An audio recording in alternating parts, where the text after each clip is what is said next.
In the shadowy underworld of the Soviet Union, where the state claimed to have eliminated crime through socialist transformation, there existed a man whose very existence contradicted every official narrative about the new Soviet citizen. His name was Ivan Petrov, known throughout the criminal fraternity and the corridors of the NKVD as Vanka Khitry, which translates roughly to Ivan the Cunning. Born in 1908 in the industrial outskirts of Moscow, Petrov would become the most notorious recidivist in Soviet history, a man who accumulated 93 years in prison sentences, escaped from Soviet detention facilities 9 documented times, and lived to see his 100th birthday in 2008, outlasting the very system that had tried so desperately to contain him.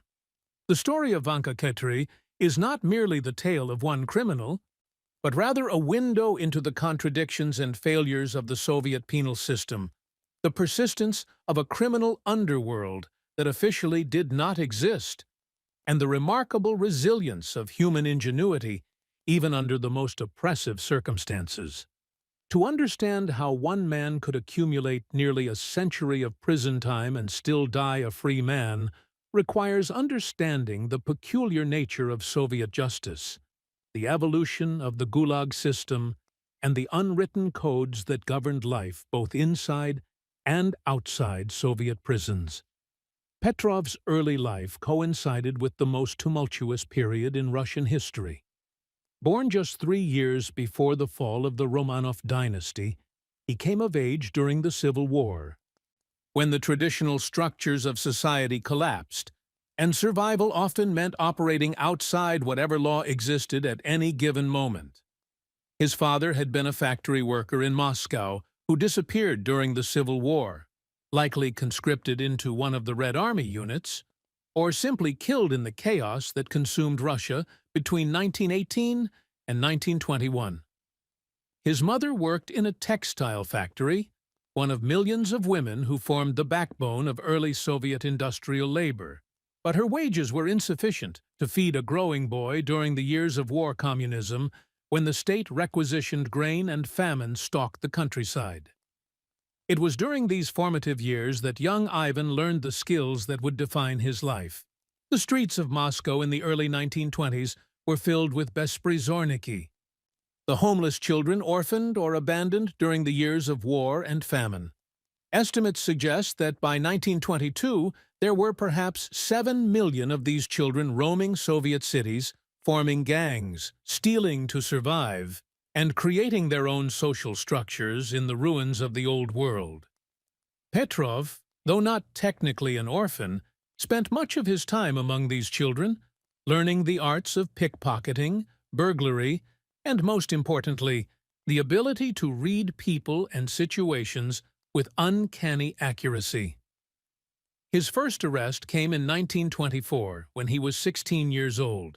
He had been caught stealing bread from a state distribution center in Moscow, a crime that, under the relatively lenient standards of the new economic policy era, earned him 6 months in a juvenile detention facility. This first taste of Soviet justice would prove to be merely the opening chapter of a lifetime spent navigating the penal system.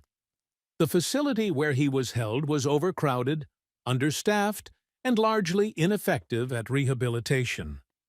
Instead of reforming young criminals, these institutions often served as universities of crime, where experienced thieves mentored younger ones in the sophisticated techniques of the criminal trade.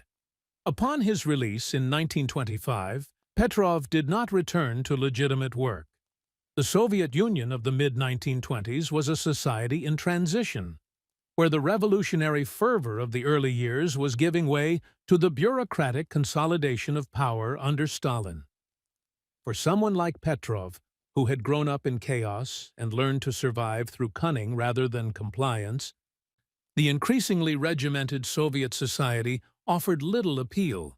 Instead, he gravitated toward the vorvizakone, the thieves-in-law, a criminal fraternity that operated according to its own code and maintained a parallel society within the Soviet state. The thieves-in-law were not common criminals. They were a highly organized criminal elite who followed a strict code that forbade cooperation with Soviet authorities, prohibited owning property, banned having a family in the conventional sense, and required complete loyalty to the criminal brotherhood. To become a vor required the approval of other vori, and it meant accepting a life lived entirely outside Soviet society while simultaneously existing within it.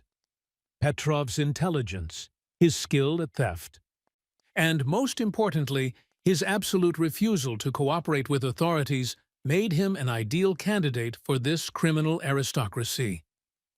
By 1928, at the age of 20, he had been formally recognized as a vorvizakone, a title he would maintain for the rest of his life. The timing of his initiation into the criminal elite coincided with Stalin's consolidation of power and the beginning of the first five-year plan. As the Soviet state embarked on its massive industrialization campaign and the forced collectivization of agriculture, the opportunities for theft multiplied exponentially.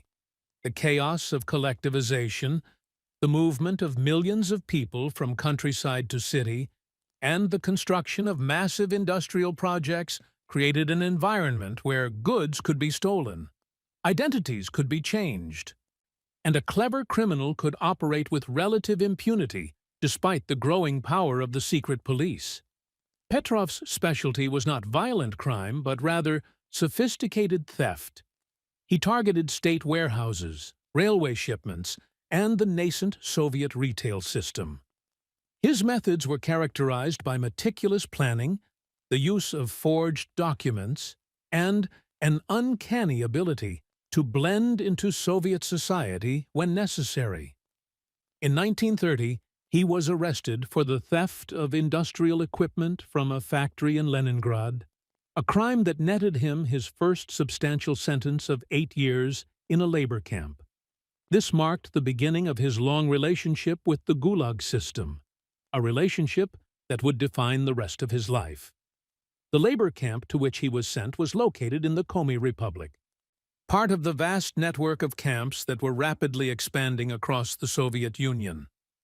The conditions were brutal, with prisoners forced to work in logging operations in sub-zero temperatures, fed minimal rations, and housed in barracks that offered little protection from the elements. The mortality rate in these camps during the early 1930s was staggering, with some estimates suggesting that up to 20% of prisoners died each year from a combination of malnutrition, disease, and exposure. Yet Petrov survived, and more than survived, he thrived within the camp system.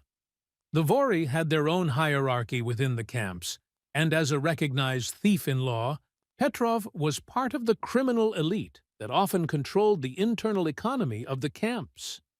They ran gambling operations, controlled the distribution of contraband, and maintained their own system of justice parallel to that of the camp administration. The camp guards, often poorly paid and demoralized, frequently cooperated with the criminal elite, accepting bribes and allowing certain activities in exchange for maintaining order among the prisoner population. His first escape came in 1932, during a transport between camps.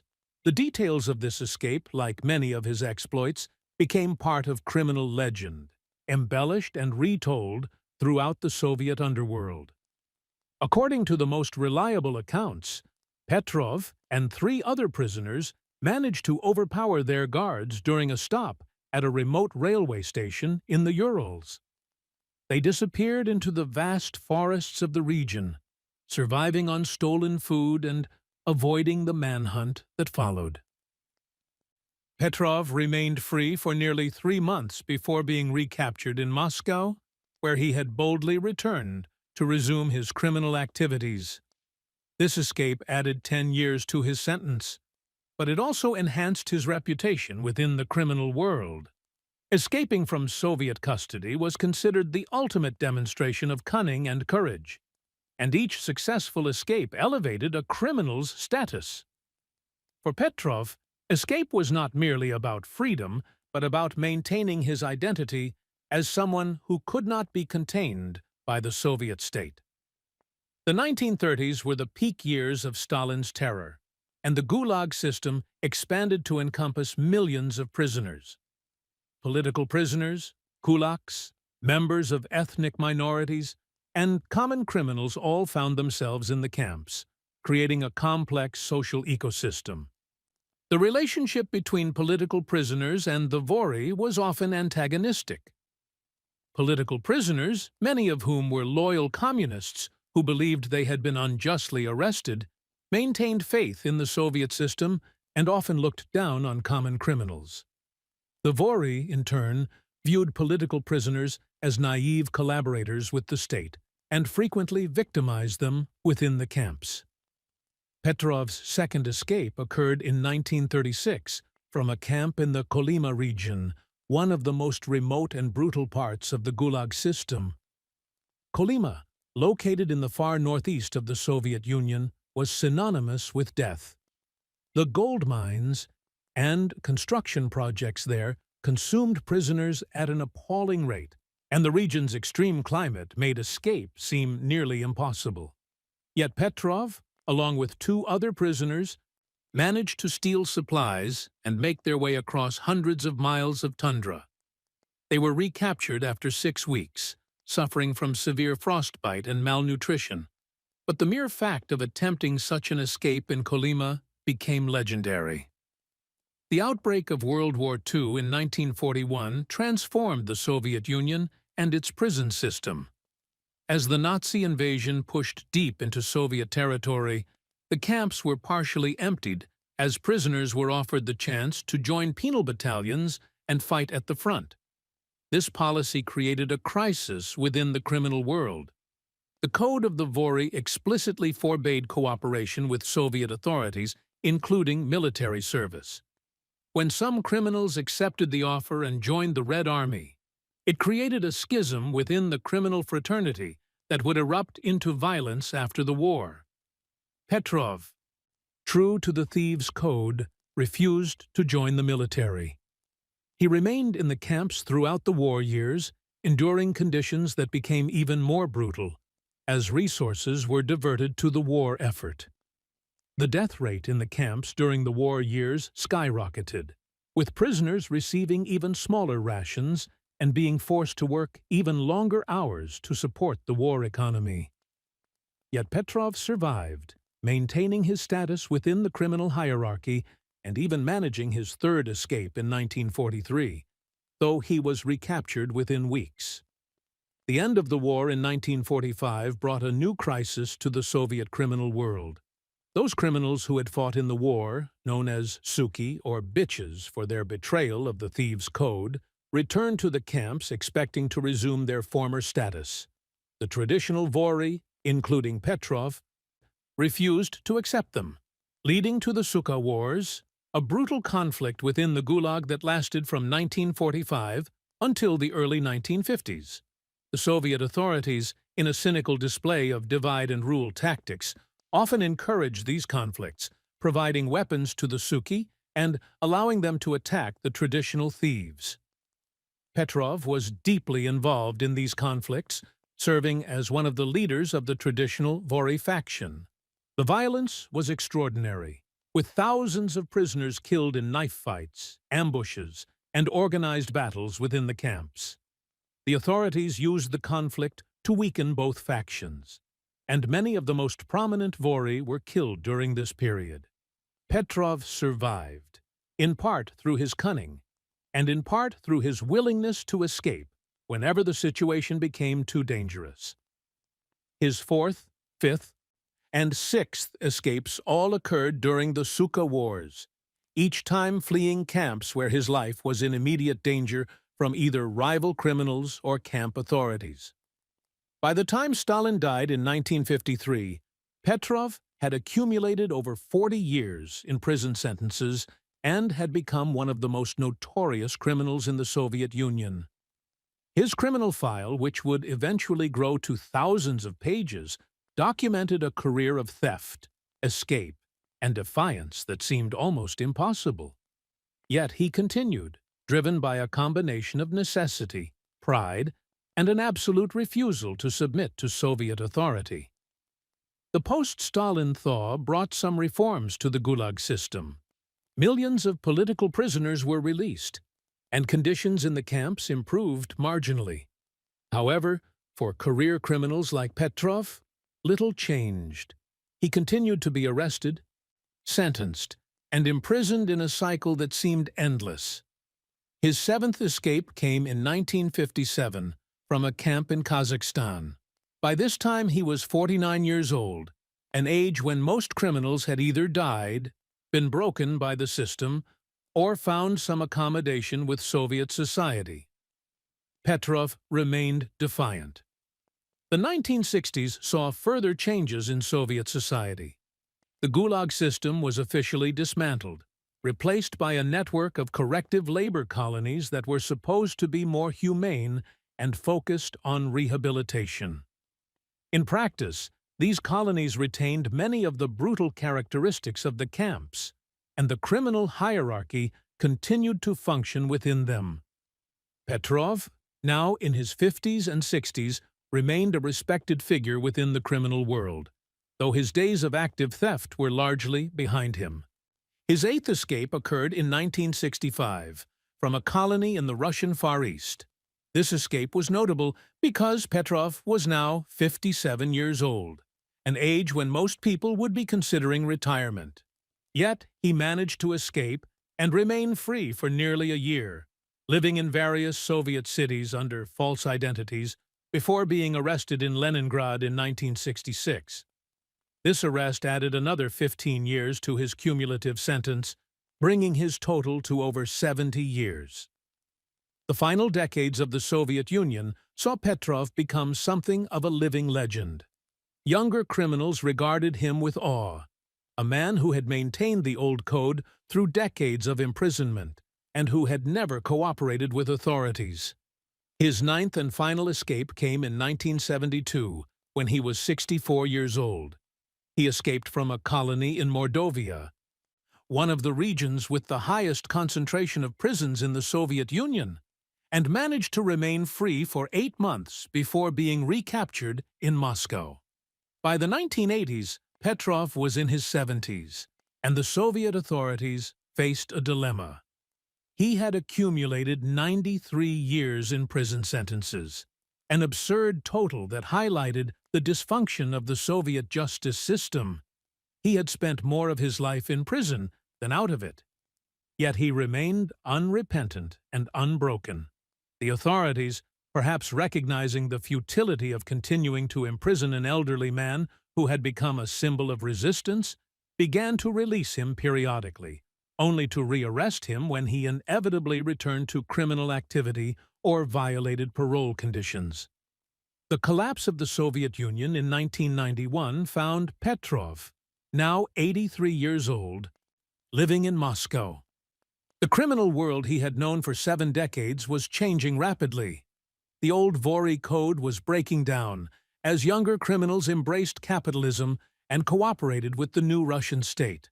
The chaos of the 1990s, with the rise of oligarchs and organized crime on a scale previously unimaginable, made the thieves of Petrov's generation seem almost quaint. Yet Petrov maintained his status within the criminal world. He was consulted by younger criminals, not for practical advice, but as a living link to the traditions of the past. He lived modestly on a pension and whatever support he received from the criminal community, refusing to engage in the new forms of crime that characterized post-Soviet Russia. He had spent approximately 65 years of his life in various forms of detention, had escaped 9 times, and had accumulated 93 years in sentences. Yet he had outlived the Soviet Union itself. Petrov died in 2008, at the age of 100, in a small apartment in Moscow. His death was noted in Russian newspapers, which published brief obituaries describing him as the last of the old Vori, a representative of a criminal tradition that had largely disappeared.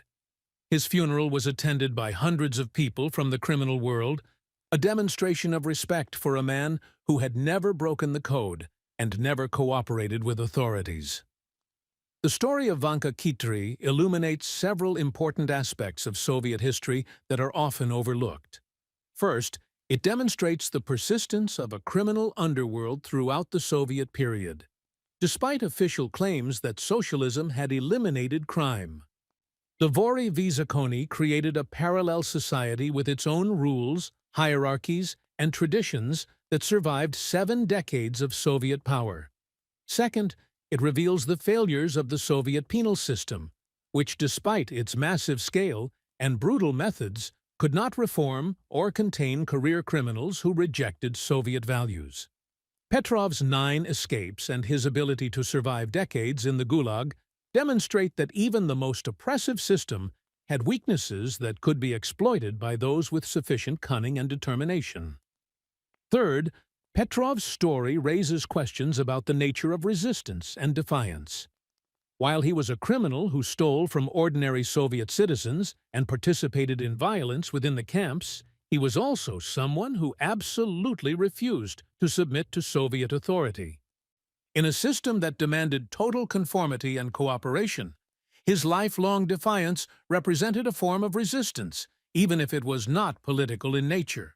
The fact that he lived to be 100, outlasting the system that had imprisoned him for most of his life, carries a certain symbolic weight. Finally, the story of Vanka Khitry serves as a reminder that history is not only made by politicians, generals, and ideologues, but also by ordinary people navigating systems of power in their own ways. Petrov was not a hero, but he was a survivor who maintained his identity and his code through circumstances that broke millions of others. His life spanned the entire Soviet period, from the chaos of the Civil War to the collapse of the USSR, and his story provides a unique perspective on that history from the bottom up, from the world of camps, prisons, and the criminal underground that existed in the shadows of official Soviet society. In the end, the man who accumulated 93 years in prison sentences died a free man, having outlived the judges, guards, and officials who had sentenced him, a final act of cunning that would have pleased Vanka Khitry himself.